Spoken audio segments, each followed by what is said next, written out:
Welcome to key talks. ఏపీలో media సంస్థల ప్రభావం ఏ స్థాయిలో ఉంటుంది అని మరోసారి నిరూపించిన ఘటన ఇది. ఇది పూర్తిగా ఇన్సైడ్ ఇన్ఫర్మేషన్. చూస్తూ ఉంటే మీకు ఇందులో ఉన్న పాత్రధారులు ఎవరనేది క్లియర్గా అర్థమైపోతుంది. This is key talks for you.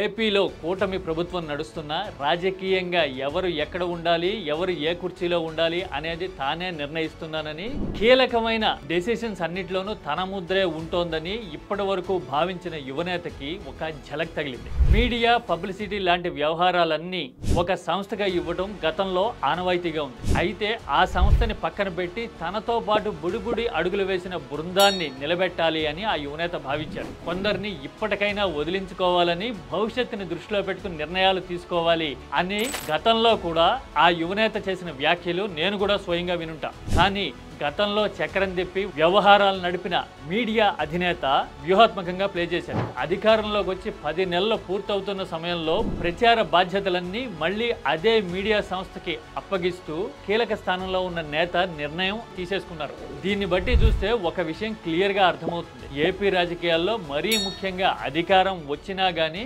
అసలు ఏ నిర్ణయం తీసుకోవాలి, ఎవరు ఎలాంటి పాత్ర పోషించాలి అనేది డిసైడ్ చేయడం కానీ, ఒత్తిడి చేయడం కానీ చేయగలిగిన వాళ్ళు కొందరే అనే విషయాన్ని ఈ ఇన్సిడెంట్ మరోసారి రుజువు చేసింది. నిజానికి ఇది కేవలం మనీ మ్యాటర్ మాత్రమే కాదు, ఇన్ఫ్లుయెన్స్ కి సంబంధించిన విషయం కూడా. నేను తలుచుకుంటే ఏదైనా చేయగలను అని నిరూపించడం కోసం ఆ మీడియా అధినేత వ్యూహాత్మకంగా స్టెప్ వేశారని, ఆ దెబ్బకి యువనేత కంగు తిన్నారు అనే చర్చ ఇప్పుడు మీడియాలోనూ రాజకీయ వర్గాల్లోనూ జరుగుతోంది. ఇలాంటివి చూసినప్పుడే చాలా మందికి క్లారిటీ వస్తుంది.